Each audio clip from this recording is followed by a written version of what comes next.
What is poppin', YouTube world? My name is Ghiman Mckinney, or you can just call me Juice because that is my nickname. I appreciate you guys for watching today. Be sure to smash this like button right now, as it does help these videos get out to the public and the channel to grow overall. Subscribe to the channel if you're new as well. I do post a ton of great sports videos weekly and almost every single day if I can, and turn on post notifications too, so you don't miss a single one of those videos that I post. It's only right, you guys. Man, the Western Conference is loaded, guys. I think teams like the Pelicans are going to be really good. I think the Kings are really good. I think the Mavericks can make the playoffs. I think the Spurs potentially could miss the playoffs. So who are the 8 teams I think will make the playoffs? I will give you my predictions, and I will tell you why I think each team will finish where I think they're going to finish as far as the playoff standings go. So who are the 8 teams that make it, okay? Also, keep this in mind. The NBA season is an 82-game regular season. It's just the reality, guys. A lot of players do not care to go all out for an 82-game regular season. A lot of veteran players, especially well-established players like a Kawhi Leonard, like a LeBron James, like a Kevin Durant, those type of players, Steph Curry potentially, those type of players do not care about the regular season, okay? They want to get as healthy as they can for the playoffs. So a lot of these veteran players that are really good and established are going to take nights off.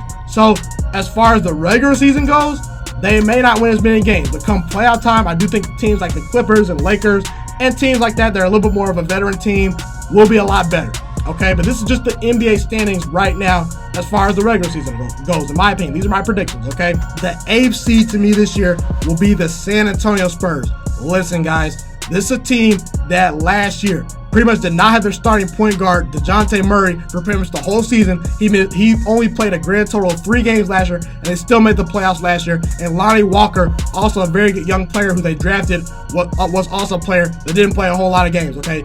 I still got DeMar DeRozan, a guy that can give me 20 points per game. I still got a guy like LaMarcus Aldridge that can give me 18 to 20 points per game, okay? This is a good team, a well-coached team, led by Greg Popovich, their coach. They're going to be the 8th seed this year. At number 7, as far as the 7th seed goes, I got to go with the Golden State Warriors. Now, there's some people that are a little bit higher on the Golden State Warriors. I'm a lot more down on the Warriors this year, okay? Listen, no Kevin Durant, no Klay Thompson for about 75% of the season, and no Andre Iguodala. Those are 3 great players that they are going to miss mightily, especially, and I mean especially defensively, guys. I like D'Angelo Russell, but I don't know how he fits into the Warriors system. He's a guy that loves to dribble the ball a lot. He's not great off the ball. At least he's not been asked to go off the ball a lot. So how will he respond playing with Steph Curry, a guy that has the ball in his hands primarily a lot? Now, Steph Curry is a very unselfish player, but again, I have questions about the fit, okay? Also, Klay Thompson not being there will hurt them defensively a lot. Same with Kevin Durant and Andre Iguodala. Steph Curry did not always guard the best point guard. Usually, the guy that guarded the best point guard on the other team was Klay Thompson. Usually a guy that guarded the LeBron James of the world, the Kawhi Leonard of the world. It was Kevin Durant who guarded those players last year, along with Andre Iguodala. So is Steph Curry up to that challenge to guard the best player every night? Because the Warriors, when they had Klay Thompson and KD and Andre Iguodala, they were able to hide Steph Curry defensively. There's no more hiding Steph Curry defensively this year. There's no more hiding D'Angelo Russell defensively this year. These are 2 players that are flawed defensive players. So their perimeter defense is not going to be very good. And I understand they added Willie Cauley-Stein, but again, I don't know how he's going to protect the rim this year. I don't know. I'm a little bit washed up as far as Draymond Green goes on defense. I mean, Draymond Green in the playoffs versus Pascal Siakam. Pascal Siakam was working him to death. I just don't think Draymond Green's the same defender he once was. I think defensively they're going to struggle a lot, and I get it. Steph Curry's going to put up godly stats, but did you watch the NBA Finals in game number 3 when Klay Thompson wasn't there, when Kevin Durant wasn't there, when Andre Iguodala and some other players were banged up? Steph Curry was great. He put up 47 points in that game. But what'd they do? They lost. Steph Curry is going to be asked to be one of the best defenders on this team night to night, as well as also being the undisputed #1 option on this team. Now, I think Steph Curry potentially could put up about 34 points per game this year. Steph Curry might have a 60-point game this year, but it's not going to translate to a lot of wins because they don't have the depth that they had last year. And guys, also Steph Curry, are we sure he's going to stay healthy for this full season? Because the past couple years, Steph Curry's had KD, he's had Klay Thompson, he's had Andre Iguodala on his team, and he's still missing games, even though he's not always relied on as heavily to carry that team.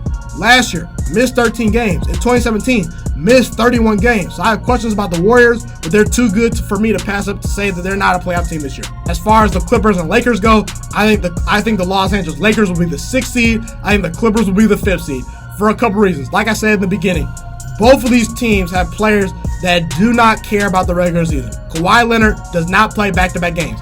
He missed 20-plus games last year, okay? LeBron James, coming off a season where he was injured last year, he's going to be on load management. Anthony Davis has struggled to stay healthy throughout his career. He's going to probably be on load management. These are teams that have a lot of good veteran players that don't care about the regular season. And also, the Clippers are going to be without Paul George for the first 10 or 15 games of the season. So that's the Clippers not having their second best player for about the first 15 games of the season or so, okay? So I think the Clippers and Lakers arguably are the two best teams in this conference. But as far as the regular season goes, they're not going to win a whole lot of games. But we know their talent. We know Kawhi is great. We know PG is great. We know Zubac's good. We know Lou Williams is good. We know that the Clippers are loaded. They're a great team. We know the Lakers have Anthony Davis and LeBron James. We know they're loaded. We know they're really good. These teams are naturally going to probably win close to 50 games just off of talent alone. But as far as them caring about the regular season, as far as winning regular season games, they don't care. They're not going to do it. But come playoff time, they'll be strong. Okay? As far as the 4 seed goes, got to roll with Damian Lillard and the Portland Trailblazers. I think Damian Lillard has a shot to win MVP this year, guys. He's that good of a player. Okay, he's the second best point guard in all basketball behind Steph Curry. And do not be surprised if Damian Lillard elevates himself this year to potentially being maybe the best point guard in all basketball, okay? This is a guy that last year took this team to the Western Conference Finals. This is a team that's very good. They bring back most of their same parts from last year. And people got to realize, this Portland team won 53 games last year. You got players like CJ McCollum who can give you 20 points per game a night when he wants to, okay? You got Rodney Hood. You got Zach Collins. You got Gasol. You added Nasir Little in the draft, a guy that I thought was really, really good that fell in the draft, okay? You got Hassan Whiteside. You got Kent Bazemore. Nurkic might come back this year. We don't know. But either way, I will also not be shocked if the Portland Trailblazers potentially make a move at the trade deadline. They have the players. Hassan Whiteside could be a guy they look to move. You know, Nurkic could potentially be a guy they look to move. And they're on aspiring contracts, okay? So I think the Portland Trailblazers are a sleeper team as far as being a top 2 seed in this conference. But I just think some teams will be better in the regular season, okay? As far as the Utah Jazz go, I'm all in on the Utah Jazz as far as the regular season goes, okay? Quinn Snyder is a great head coach. This guy does not get enough credit for how good of a head coach he is, okay? His team defensively plays hard every single night. They're a scrappy team that plays hard, will give full effort each night. They're a well-coached team that loves to give their full effort each night, okay? So they're going to probably be a 3 seed just off a general principle and effort alone. Anytime you play great defense and you rebound and you play hard every night and you're well coached, you're going to win most games than other people. Just off the Utah Jazz carrying alone, they're going to catch some teams sleeping and blow some teams out that they probably should not blow out in the regular season just because they're focused and motivated and very good defensively during the regular season. Mike Conley. I don't think people realize how good Mike Conley is. He's a huge upgraded point guard for them this year. Okay, you got Boban Bogdanovic, okay, who's a great shooter, averaged 18 points per game last year. He's going to help Rudy Gobert, their reigning defensive player of the year, guys, who's always blocking shots, who's an anchor defensively. They got Emmanuel Mudiay still. Ed Davis was a good pickup. This is a team that won 50 games last year. That's very good defensively. They're well coached. And if Donovan Mitchell takes the next step this year, they potentially could become a NBA Finals contender. They're that good defensively, and they're that good as far as their bench goes, okay? The Denver Nuggets are going to be at number 2 for me, okay? This is a 54-win team last year. This was a 2 seed last year that returns pretty much all their players, and they added a guy like Jeremy Grant from OKC, and they get Michael Porter Jr. back, guys. Do not sleep on Michael Porter Jr. this year as potentially being a Rookie of the Year candidate. That guy is that good. He was at times coming out of college compared to Kevin Durant, guys. Michael Porter Jr. was that lethal in high school. He was projected to be that lethal at Missouri. Obviously, the injury cost him. He goes to the draft. He still gets drafted to the Nuggets. He might be a gem found in the waters. Nikola Jokic, to me this year, he can win MVP. He's that good of a player. Jamal Murray is very good. He's a great young player that's very good, okay? And I think their coach is going to get some talks for Coach of the Year this year, okay? This is a team that's very good defensively. They also added Bobo in the draft. And I just like this Denver Nuggets team. They're a good young team that wins a lot of their home games. Anytime you're good at home, you're good defensively, you're good rebounding the ball, you're good passing the ball, you're a good scrappy team that plays hard, that has a lot of great chemistry, you're going to win a lot of games. And I think the Denver Nuggets are going to pick right back where they left off this year. And do not sleep on Jokic winning MVP this year. Like I said, he's that special of a player. Okay? The number one seed has to be the Houston Rockets. Listen, guys, I don't care what anyone says. Russell Westbrook and James Harden are gonna work. They're gonna work this year. Okay, I don't care what anyone says. And actually, they're my pick to win the West this year. They are my pick to win the West. They're that good. The Houston Rockets might finish with the best record in basketball, guys, for a couple reasons. Okay, number one, they are a regular season team. James Harden and Russell Westbrook have won league MVPs before. They go all out in the regular season. They don't miss a lot of games due to injury. They're usually healthy players throughout the season, okay? They don't miss games. They're going to be at full strength pretty much all year. This is a team that also won 53 games last year when Eric Gordon was hurt for about 15 games, when CP3 missed multiple games, and when Clint Capella missed multiple games. So they had 3 of the best 4 players last year pretty much hurt for 25% of the season, and they still messed around and won 53 games. This is the best three-point shooting team in all of basketball. They're a very good offensive team, and with Russell Westbrook being added to James Harden, this is arguably the best backcourt in basketball. Yes, better than Klay Thompson, better than Steph Curry, especially now that Klay Thompson is going to be hurt. Okay, this is the best backcourt in basketball as far as talent goes, and Russell Westbrook is going to be in heaven. Okay, the one thing about Oklahoma City in which they failed Russell Westbrook was they did not put enough shooters around Russell Westbrook. Russell Westbrook is going to be in heaven distributing the ball to PJ Tucker, to Gerald Green, to Ryan Anderson, to Eric Gordon. The Houston Rockets have about 4, 5, 6, 7 players that can shoot the lights out of the three. And Russell Westbrook, who's a guy that led the league in assists, James Harden has led the league in assists, they're going to be able to distribute the ball to a ton of shooters, guys. Analytics matter in the NBA, and the Houston Rockets are nothing but analytics, okay?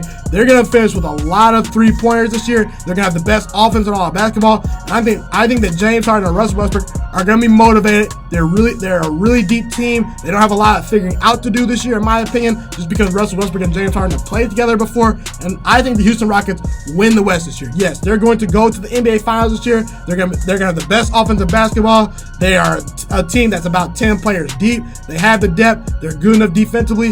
Their offense is going to be lethal, and no one is going to be able to stop Russell Westbrook and James Harden when they're motivated, when they're distributing the ball come playoff time, especially now due to the fact that James Harden and Russell Westbrook know their clock is ticking, know they've failed so many times in the playoffs. They are going to come together this year and win the NBA championship this year. The Houston Rockets are going to be that lethal, and they're that good. Be sure to comment where you agree with me and disagree with me. Love to hear what you guys have to say in the comment section. Thank you guys so much for tuning into this video today. Be sure to smash this like button right now if you enjoyed this video. Subscribe to my channel if you're new as well. I do post a ton of great sports videos weekly and almost every single day if I can. A fun fact about me is I want to go into the sports broadcasting and media world. I want to become one of the next great sports broadcasters and analysts out in the world. Kind of like Colin Cowherd, Stephen A. Smith, Shannon Sharp. You get the point. Okay, I want to do sports, television, and radio for a full living once I graduate from the University of Toledo, a college in Northern Ohio. I currently am a freshman there right now. So the best thing you guys can do to just help me continue to grow as a young broadcaster is to just share this channel with all your friends, because potentially if this channel really gets somewhere, I want to start my own network, okay? Or potentially if it doesn't, or if I fall a little bit short, I want to go into a big time network like ESPN or Fox Sports 1. So the best thing you guys can do to just flat out just help me grow as a broadcaster, help me learn, get other people hip to this channel, just share this channel with all your friends, share this channel on Facebook, share it on Twitter, share it on Instagram, all that good stuff. Also, be sure to follow me on all my social media platforms. And once again, guys, just share this channel with everyone you know. Get everyone hipped and watching these videos. Get my voice out there and heard. Share it on Facebook, share it on Twitter, share it on Instagram, all that good stuff. It's been your boy, Ghiman Mckinney, or you can just call me Juice. I appreciate all you guys for tuning in today. I really do. Have a God bless day. Stay motivated, you guys, and I'm out.